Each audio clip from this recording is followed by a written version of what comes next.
कुनै पनि काम सुरुवात गर्नका लागि महान हुनु जरुरी छैन, तर महान हुनको लागि सुरुवातको जरुरत छ।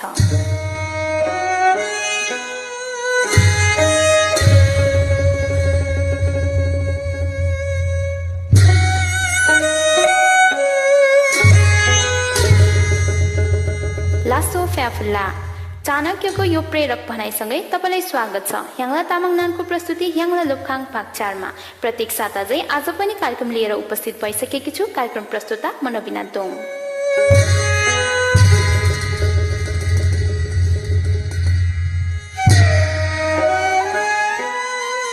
हाम्रो कार्यक्रमको सुरुवाती श्रृङ्खलादेखि हामीले लोछाड विशेष कार्यक्रम प्रस्तुत गर्दै आएको कुरा हजुरहरूलाई अवगत नै छ। आज हामी लोछाड विशेष कार्यक्रमको अन्तिम चरण वा भनौँ अन्तिम श्रृङ्खला प्रस्तुत गर्ने जमर्कोमा छौँ। अर्को श्रृङ्खलादेखि हामी तामाङ भाषा विशेष कार्यक्रममा प्रवेश गर्नेछौँ, जहाँ हामी तामाङ भाषा प्रत्यक्ष रूपमा सिक्ने र सिकाउने कोसिस गर्नेछौँ। आज पनि हामी पूर्व कार्यक्रम जस्तै लोछाड विशेष प्रसङ्गलाई नै जोड्नेछौँ।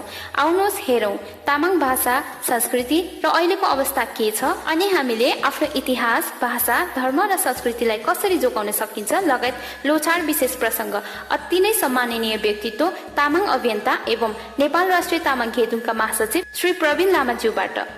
लासो फ्याफुल्ला, म प्रवीण कुमार बल, नेपाल राष्ट्रिय तामाङ घेदुङको केन्द्रीय महासचिव। यहाँहरू सबैलाई म पहिलो त 2857 मेलो अथवा लाङ्लो सोनाम लोसारको पावन अवसरमा यहाँहरू सबैलाई हार्दिक शुभकामना व्यक्त गर्न चाहन्छु। विशेषतः अहिले पछिल्लो चरण भनौँ हाम्रो तामाङ समुदायमा आफ्नो हराउँदै गएको जो खालको पहिचानभित्र पर्ने आफ्नो भाषा, धर्म, संस्कार, संस्कृतिको जगेर्नाको निमित्त, विकास, संरक्षण र सम्वर्धनको निमित्त अहिले पछिल्लो चरणमा जुन ढङ्गले एउटा आम रूपमा एउटा वातावरण बनिराखेको छ, एउटा खालको अवस्था सिर्जना भएको छ, त्यो अवस्थाको बीचबाट अहिले यति बेला विश्वभरि रहेको तामाङ समुदायले नेपालमा सदैवदेखि उत्पीडनमा पर्दै आएको कुराबाट आफूलाई मुक्त दिलाउनको निमित्त, मुक्ति पार्नको निमित्त अथवा अधिकार सम्पन्न गर्नको निमित्त, हाम्रो पहिचानलाई जोगाउनको निमित्त, संरक्षणको निमित्त र इतिहासमा दर्ज गर्नको निमित्त एउटा खालको परिस्थिति पैदा भएको छ। त्यही परिस्थितिको बीचबाट यति बेला हामी सोनाम लोसारको पेरिफेरीमा छौँ। सोनाम लोसारको पेरिफेरीमा रहँदा हामीलाई पक्कै पनि थाहा छ सोनाम लोसार अथवा लोसारको अर्थ मैले त्यति तपाईँहरूको बीचमा भनिराख्नु पर्दैन। लोको अर्थ वर्ष र चाहिँ छारको अर्थ चाहिँ नयाँ भन्ने कुरा हामी सबैले थाहा छ। त्यही कारण नयाँ वर्ष अथवा हाम्रो जीवनको एउटा वर्ष सिद्धिएर अर्को वर्ष सुरुवात गर्ने बेलामा पक्कै पनि हामी अन्यभन्दा फरक ढङ्गले हामीले हाम्रो चाहिँ यो सांस्कृतिक महोत्सव अथवा हाम्रो सांस्कृतिक हाम्रो आफ्नो पहिचान र हामीले यो नयाँ वर्षलाई मनाउने हाम्रै खालको छुट्टै खालको चाहिँ व्यवस्था अथवा छुट्टै खालको तरिका हुन्छ। त्यही तरिका अन्तर्गत यति बेला विश्वमा रहेको तामाङ समुदायले आफ्नो पुरानो वर्षलाई बिदाई गरेर नयाँ वर्षको आगमनको निमित्त जुन ढङ्गले हामीले चाहिँ विभिन्न धार्मिक संस्कार अनुसारले, धार्मिक परम्परा अथवा हाम्रो सांस्कृतिक परम्परा अनुसारले हामीले विगतदेखि जसरी हामीले हाम्रो लो परम्परालाई अथवा लोसारलाई जसरी मनाउँदै आइराखेको थियो, यो वर्ष पनि कोभिडको कारणले सबै त्रायमान भएको अवस्थामा अथवा सबै एकदमै हामी यति बेला कोभिडले सबैलाई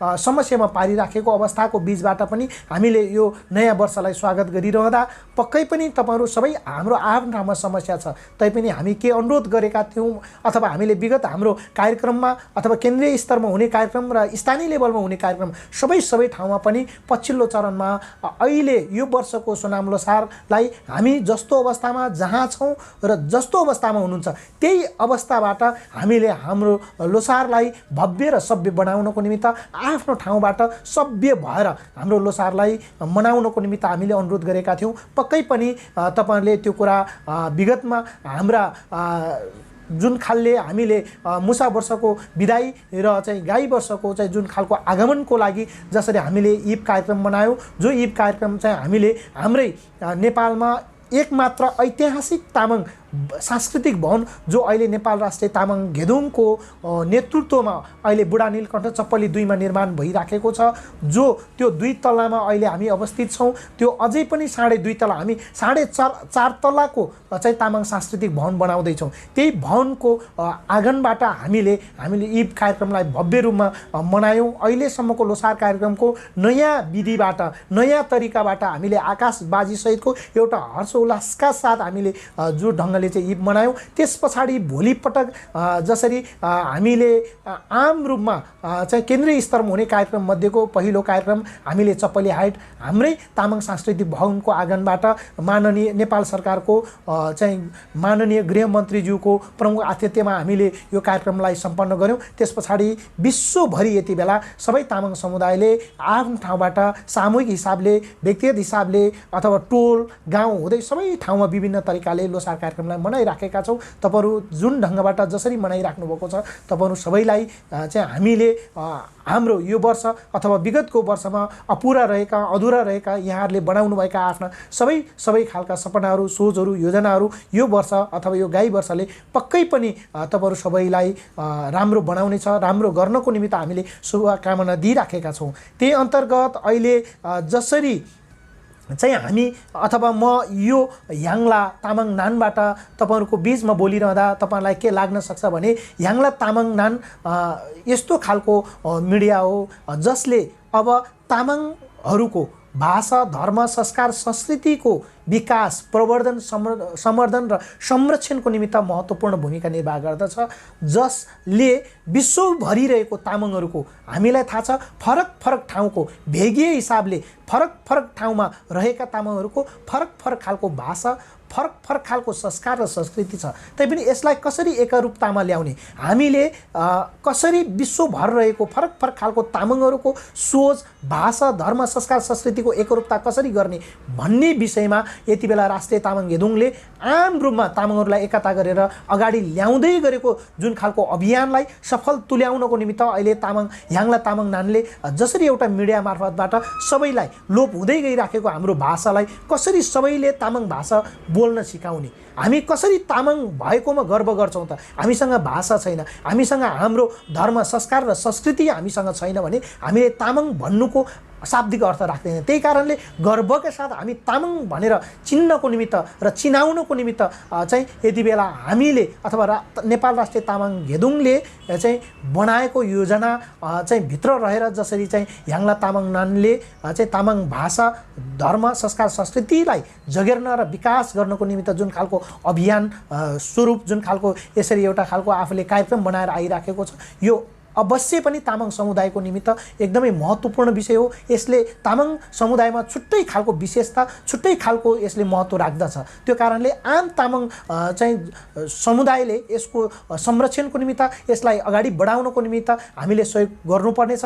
त्यो अन्तर्गत नेपाल राष्ट्रिय तामाङ घेदुङले पक्कै पनि जुनसुकै अवस्थामा पनि हाम्रो भाषा, धर्म, संस्कार, संस्कृति र पहिचानलाई जोगाउने कुरामा हामी सधैँभरि सँगै रहने पनि म तपाईँहरूको बिचमा जानकारी गराउन चाहन्छु। त्यसैले यसलाई हामीले अब कसरी व्यापक बनाउने, पक्कै पनि हिजो हामीले हाम्रा बुवाहरूले बोल्दै गरेको भाषाहरू आज हराउँदै गइराखेको छ। हिजो सिन्धुपाल्चोकमा बोल्ने तामाङ भाषा आज रामेछापको तामाङले बुझ्दैनन्, रामेछापको तामाङले बोल्ने भाषा आज चाहिँ हामी चाहिँ यता धरानको अथवा चाहिँ हामी कुनै पनि देशको अथवा यता रसुवा धादिङको तामाङहरूले बुझ्दैनन्। यसलाई कसरी सबैले बुझ्ने खालको वातावरण बनाउने, यसलाई कसरी सबैले बुझ्न सक्छ र तब मात्र हामी तामाङ भएको गर्व गर्न सक्छौँ, तब मात्र हामीले हाम्रो पहिचान, हाम्रो भाषा, धर्म, संस्कार, संस्कृति चाहिँ हामीसँग छ भन्ने कुराको महसुस दिलाउन सक्छौँ। त्यो अन्तर्गत जसरी हामीले एउटा अभियान ल्याएका छौँ, त्यो अभियानभित्र रहेर जसरी जुन ढङ्गले चाहिँ एउटा खालको चाहिँ कार्यक्रम तयार पारिएको छ, यसलाई आम तामाङहरूले सपोर्ट गर्न जरुरी छ भने त्योभित्र नेपाल राष्ट्रिय तामाङ घेदुङले सधैँभरि सहयोग गर्नेछ र हामी एउटा सहकार्य गरेर अगाडि बढ्ने र जति पनि तामाङ समुदायको हितमा खोलिएका हरेक खालका सङ्घ संस्था, हरेक खालका सामाजिक चाहिँ सञ्जाल चलाउने हरेक खालका मिडियाकर्मीदेखि लिएर सबैसँग चाहिँ नेपाल राष्ट्रिय तामाङ घेदुङ सधैँभरि आफ्नो एउटा खालको सद्भाव राखेर समन्वय गरेर एक ढङ्गले चाहिँ हामीले तामाङ समुदायको विकासको निमित्त बृहत तामाङ समुदायको चाहिँ एक ढङ्गले समृद्ध तामाङ समाज निर्माणको निमित्त हामीले अभियान चलाउने छौँ। त्यो अन्तर्गत तपाईहरूले जसरी चाहिँ एउटा खालको परिस्थिति पैदा गरेर चाहिँ ह्याङ्ला तामाङ नान तयार गर्नुभएको छ, पक्कै पनि यो तामाङ नानले चाहिँ तामाङ समुदायको महत्त्वपूर्ण भूमिका निर्वाह गर्नेछ।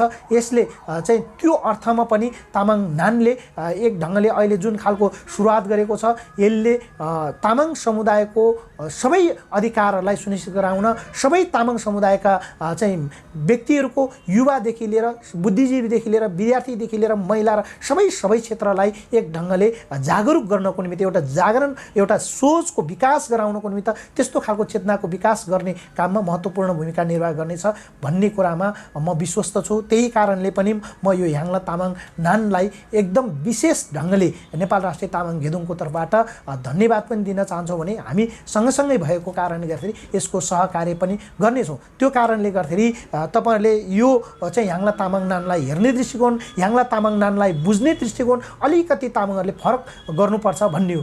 विशेषतः अहिले तामाङ समुदायमा थुप्रै खालका मिडियाहरू छन्, तैपनि त्यो मिडिया मध्येबाट छुट्टै खालको आफ्नो सोच अथवा तामाङ समुदाय अथवा समृद्ध तामाङ समुदाय निर्माण गर्नको निमित्त यसले छुट्टै खालको योजना छ। त्यो योजनाले एउटा खालको सफलता चुम्नको निमित्त पनि चाहिँ यसले चाहिँ एउटा खालको थुप्रै चाहिँ आरोह र अवरोहहरू त आउने नै छ र यसलाई पार गरेर अगाडि बढ्नको निमित्त पनि म यो ह्याङ्ला तामाङ नानलाई चाहिँ एकदमै तपाईँलाई सल्लाह सुझावदेखि लिएर धन्यवाददेखि लिएर सबै चिजहरू तपाईँलाई प्रकट गर्न चाहन्छु।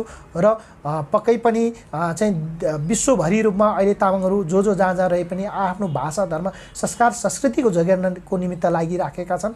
त्यो अन्तर्गत चाहिँ सबैलाई एकरूपतामा ल्याउने, एकता बढाउने र सबै खालको भाषा र चाहिँ सबै खालको भेगे हिसाबले भएका तामाङ बीचको चाहिँ जुन खालको भिन्नता छ यसलाई सबैले बुझ्ने गरेर चाहिँ एउटा प्रसारणको माध्यमबाट सूचना सञ्चारको माध्यमबाट जस्तै एक ढङ्गले चाहिँ ल्याइराखेको छ, यो आफैमा महत्त्वपूर्ण छ। त्यही कारणले पनि राष्ट्रिय तामाङ घेदुङ सधैँभरि सहकार्य गर्ने र सहकार्य भएर अगाडि बढ्ने कुरामा हामी यहाँहरूले विश्वस्त भएर अगाडि बढ्नको निमित्त पनि म अनुरोध गर्न चाहन्छु। हजुर, पक्कै पनि उहाँले भन्नुभए जस्तै अहिलेको अवस्थामा हामीले तामाङ समुदायको चौतर्फी विकासको निम्ति एक हुनु जरुरी छ।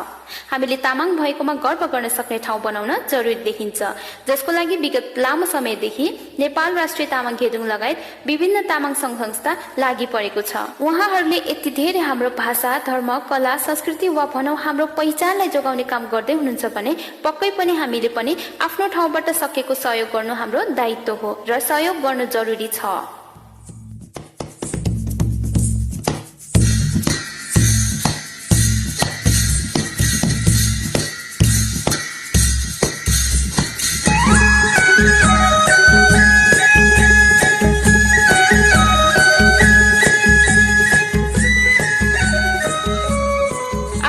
समयको बावजुद पनि हामीलाई समय दिनुहुने सम्माननीय व्यक्तित्व तामाङ अभियन्ता एवं नेपाल राष्ट्रिय तामाङ घेदुङका महासचिव श्री प्रवीण लामाज्यूलाई धेरै धन्यवाद दिँदै आजको कार्यक्रमबाट मैले पनि बिदा माग्ने समय भइसकेको छ। तपाईँलाई हाम्रो कार्यक्रम कस्तो लाग्यो कृपया जस्ताको त्यस्तै कमेन्ट गर्नुहोला। तपाईँलाई हाम्रो कार्यक्रम सम्बन्धी जिज्ञासा एवं सल्लाह सुझाव भए त्यसलाई पनि कमेन्ट बक्स साथै हाम्रो अफिसियल फेसबुक पेजको इनबक्समा सम्पर्क गर्न सक्नुहुनेछ। अर्को श्रृङ्खलाबाट हामी तामाङ भाषा विशेष कार्यक्रम लिएर आउनेछौँ, जहाँ हामी तामाङ भाषा सिक्ने र सिकाउने कार्य गर्नेछौँ। यदि तपाईँलाई पनि तामाङ भाषा आउँदैन र सिक्न इच्छुक हुनुहुन्छ भने यो कार्यक्रम विशेष तपाईँकै लागि हो, कृपया हेर्न नछुटाउनुहोला।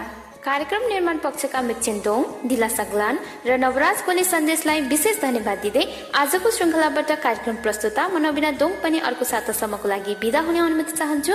हजुरहरूको यो साता शुभ बितोस्। लासो।